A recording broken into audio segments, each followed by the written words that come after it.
À ma deuxième hospitalisation, j'avais un de mes amis qui était venu me rendre visite. J'étais pas dans un état normal, j'étais dans un état drogué aux médicaments, quoi. Il s'installe du coup dans mon lit et en fait je sens sa main dans mon entrejambe. J'étais ni en capacité de formuler un quelconque nom ou une explication à un nom. C'est horrible, mais je me suis dit c'est pas la première fois, donc c'est qu'une question d'habitude en fait, voilà. Moi, j'étais une enfant pas comprise, une enfant qui était au milieu de parents ils s'étaient séparés rapidement, et en fait des phrases qui faisaient ta mère est une manipulatrice, ton père est un fou, des phrases qu'un enfant n'est pas censé entendre. En fait, ça a développé une douleur assez importante. Mes parents ont facilement refait leur vie vite. Du côté de ma mère, ça s'est toujours très bien passé avec mon beau-père. Il a été une figure parentale, surtout paternelle, qui me manquait, puisque du coup les rapports avec mon père ont été jusque-là mes 17 ans très compliqués.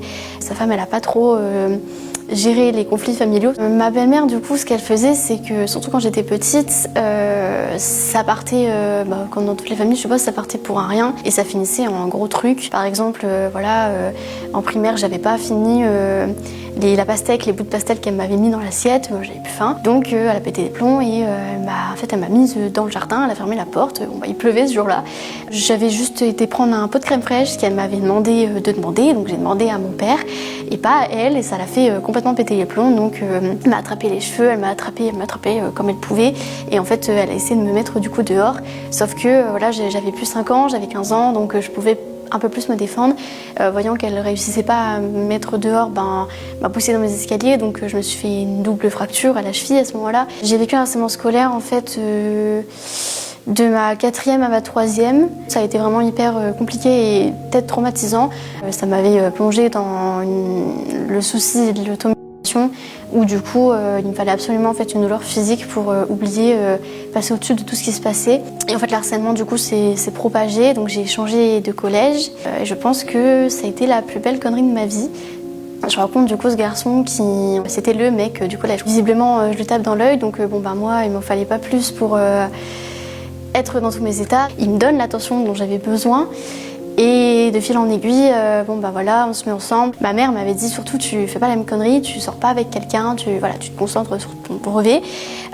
Sauf que j'avais 14 ans quoi. Ça a été ma première expérience amoureuse. Pour moi c'était normal en fait qu'il me demande des photos dénudée, du coup c'était normal qu'ils respectent pas le fait que j'étais pas prête. Après ça suffisait pas, donc il fallait des vidéos. Et en fait moi ce que je savais pas à l'époque mais que j'ai su par la suite, c'est qu'il gardait ces photos là dans un album avec 4-5 autres ex à lui similaires à ça. Quand on était ensemble en classe, il passait sa main dans mon entrejambe. Ma mère voulait pas qu'on se voit en dehors du collège. Aujourd'hui je la remercie pour ça, mais il y a une fois du coup où elle m'a autorisée, donc on est partis ensemble dans le village quoi, avec du coup un copain à lui, et en fait on a été dans un bois où il fumait, il m'a fait fumer, c'était du cannabis. Du coup je suppose, même si à l'époque je savais pas, j'avais un petit gabarit, je fumais pas, je buvais pas, donc c'est très vite monté. Et voilà, on a commencé à m'embrasser, à me toucher, etc. devant son pote du coup, et il m'a dit on le fait là maintenant. Je dis oui mais je vais pas faire ma première fois dans un bois, y a ton pote à côté, et puis j'ai pas envie, non quoi. Je sais qu'il m'a couché dans l'herbe et qu'il m'a touchée. Je me rappelle la pression qu'il avait mis dans son entrejambe envers moi. Je me rappelle qu'il m'a dit ça coince, ça passe pas. Après ça, je suis perdue. Je sais qu'il s'est passé quelque chose qui n'était pas normal. C'est ma mère qui a découvert en fait ce qui se passait. Elle était tombée sur une tablette que je cachais dans ma chambre parce que j'avais pas de téléphone. Du coup, elle a pris mon téléphone.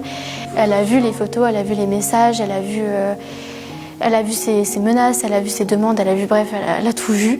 Et elle m'a en fait retirée du collège. Ma mère du coup m'avait dit écoute, on va porter plainte, et je l'avais envoyé bouler d'une force phénoménale en lui disant mais non, je parlerai pas, il s'est rien passé et tout.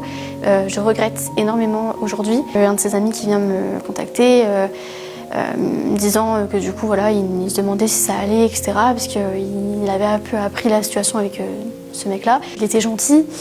J'allais pas bien du tout à cette période-là. En soi, il m'a aidé quand même, on a pu en parler. Ça a été du coup mon premier copain avec qui j'ai une relation qui n'était pas consenti non plus.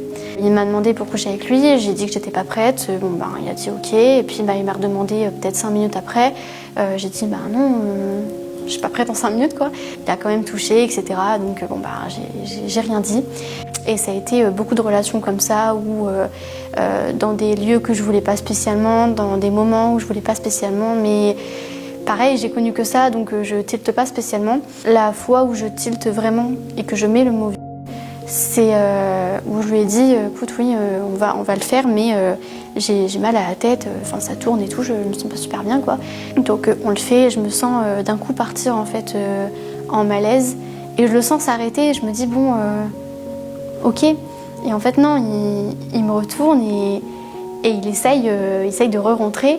Et là, je quitte totalement mon corps, je me dis mais il est en train de se passer un truc de fou et je peux rien faire, je peux rien dire, j'arrive pas à parler, j'arrive pas à sortir de l'état de malaise. Je m'y sors après et je lui dis mais t'as pas capté que je réagissais plus et tout, ouais mais de toute façon j'ai pas réussi à rentrer donc c'est pas grave. Donc là je lui dis mais écoute, je le vis pas bien quoi, on peut en parler et là il a une réaction qui ne ressemble pas du tout. Il s'énerve et il me pousse au bout du lit, il me dit non, on n'en parlera pas, il s'est rien passé, t'en parleras pas non plus et tu mets pas je sais pas quel mot sur ce qui s'est passé quoi.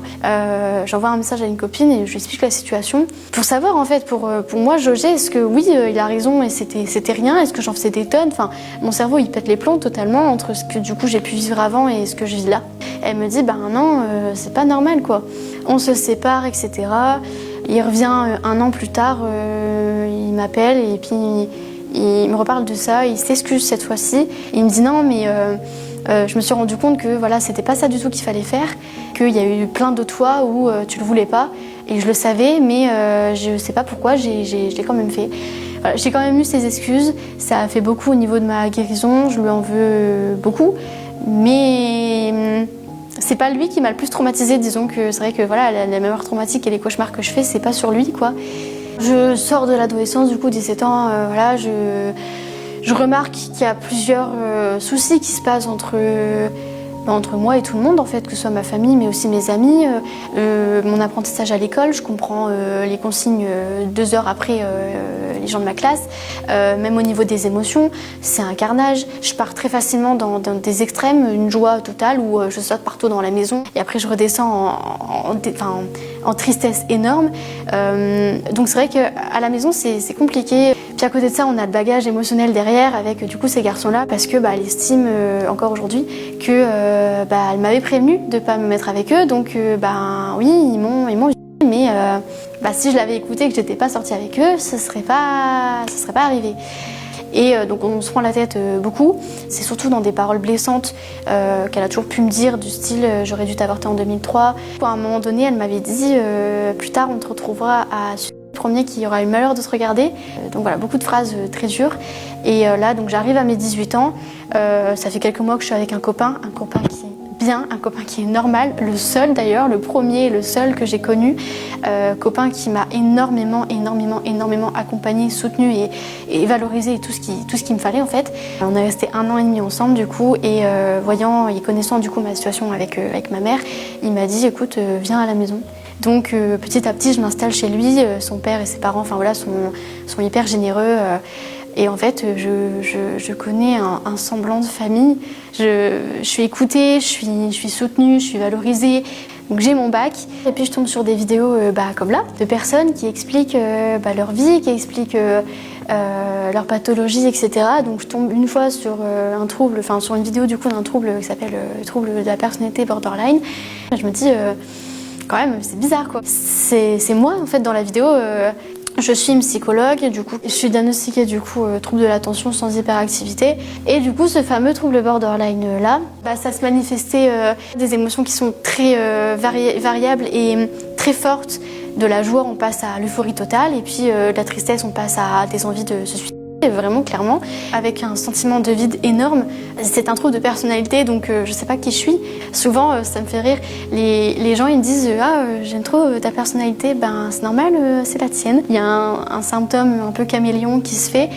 J'ai été diagnostiquée du coup ce trouble-là à 19 ans. Peu avant mon diagnostic, je rencontre un garçon qui était en fait un de mes amis de mon groupe d'amis de ma fac. On se met ensemble, sauf que sa mère, elle était morte une année avant, frappée sous les coups du coup de son père en crise schizophrène.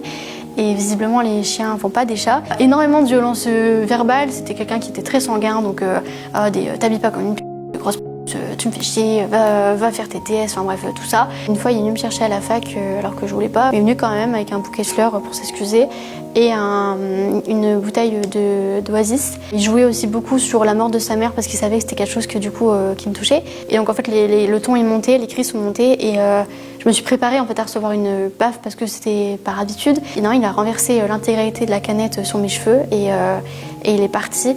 Et en fait, à un moment donné, donc c'est comme ça que je suis partie. Je m'étais acheté un nouvel ordi pour mes cours et on s'était rejoint à la gare, on s'était re-engueulé et il avait en fait donné un énorme coup de poing dedans qui du coup l'a cassé. Et ce jour-là en fait, j'ai même pas réagi comme d'habitude, je sais pas pourquoi.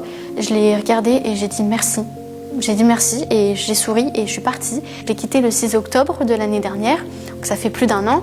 Ça fait plus d'1 an que tous les mois j'ai un mail, tous les mois j'ai des menaces. Il m'a pris de l'argent, en fait il a mon RIB parce qu'il devait me rembourser et je savais pas qu'avec... Je le dis aussi en prévention, ne donnez pas vos RIB à n'importe qui parce que du coup on peut voler de l'argent du compte de l'autre. Donc voilà, il paye ses abonnements téléphoniques avec ça. Le dernier en date, c'est que j'ai fait du babysitting pour une famille. Il y a eu un membre de sa famille qui a contacté cette dame-là en lui disant donnez surtout pas votre enfant à cette fille, elle a été internée en hôpital psy, elle va pas bien. Je suis pas étonnée, peut-être qu'un jour ça s'arrêtera, peut-être pas, j'en sais rien, mais ce mec il est complètement malade. Je lâche mes études parce que en fait je suis dans le social, donc j'ai pour projet du coup d'être en protection de l'enfance. Donc c'était complètement lunaire d'accompagner des gens, des enfants qui ont un vécu compliqué. Si moi, je prends déjà pas soin de ma santé mentale, que je me perds dans l'alcool, dans des drogues, et dans toutes sortes de choses néfastes, enfin c'est pas possible quoi. À ce moment-là, il y avait vraiment plus rien qui avait de sens et du coup je fais peut-être 4-5 tentatives en 2 semaines. En fait, il y a eu un moment donné du coup où les pompiers sont venus et ils m'ont pas laissé le choix de partir avec eux. Ils m'ont dit si tu viens pas, c'est les flics qui vont t'amener à l'hôpital quoi. Donc je les ai suivis.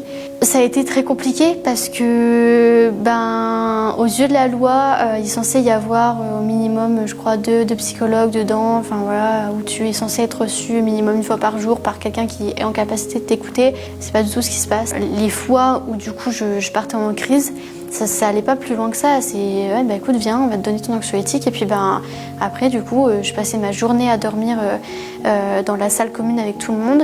J'avais donné des somnifères alors qu'il était 8h du matin, enfin des trucs qui n'ont ni queue ni tête, juste dans le but que je fasse plus chier. Je suis désolée mais c'est vrai. À ma 2e hospitalisation, ce qui s'est passé, c'est que j'avais un de mes amis qui était venu me rendre visite. On était du coup tout seul dans ma chambre. J'étais pas dans un état normal, j'étais dans un état drogué aux médicaments, quoi, avec des charges assez importantes. Donc il me propose en fait de faire des papouilles. Et en fait il s'installe du coup dans mon lit, puis il me met au milieu du coup où je suis couchée dos à lui. Au début, du coup, il fait des papouilles dans mes cheveux. Et en fait, je sens sa main dans mon entrejambe. Et en fait, c'est malheureux, mais j'étais ni en capacité de formuler un quelconque nom ou une explication à un nom. C'est horrible, mais je me suis dit, c'est pas la première fois. Donc, c'est qu'une question d'habitude, en fait, voilà. Les infirmiers rentrent par la suite dans la chambre. Et ils m'engueulent, moi. Ils me disent non, c'est pas autorisé tout ce que vous faites, arrêtez ça tout de suite et tout machin. Ça m'énerve parce que on ne laisse pas une personne entrer et fermer la porte dans un hôpital psy quand la personne n'est pas en capacité d'agir avec conscience, consentement et clairement quoi. Ce mec-là, du coup, je lui envoie un message quand je sors de l'hôpital. Donc les médocs, ils mettent peut-être 3-4 jours à descendre. Donc je lui dis, voilà, sans aminosité, rien. Écoute, je sais pas trop si tu te rappelles et tout. Moi non plus, je m'en rappelle peu. Mais voilà, je sais qu'il s'est passé ça, ça, ça. Et après, il nous joue la carte victime. Non, mais je pensais que tu voulais.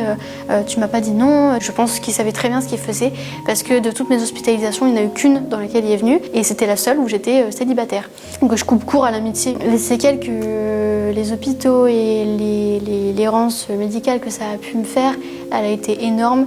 Je me suis complètement perdue à cette période-là, donc l'année dernière, où du coup d'ailleurs pour sortir de l'hôpital, puisque j'étais enfermée, je ne pouvais pas sortir, je me suis mise à fumer du cannabis, puisque je savais très bien que c'était pas autorisé, donc qu'ils allaient être obligés par la loi de me foutre dehors. Donc c'est comme ça que je suis sortie. S'il y a des personnes qui ont besoin d'aller dans un hôpital, préparez en amont un dossier, renseignez-vous énormément sur les cliniques, les bonnes, passez des entretiens. Malgré tout, c'est pour ça que je suis là aussi, c'était l'année dernière, en un an il peut se passer énormément de choses.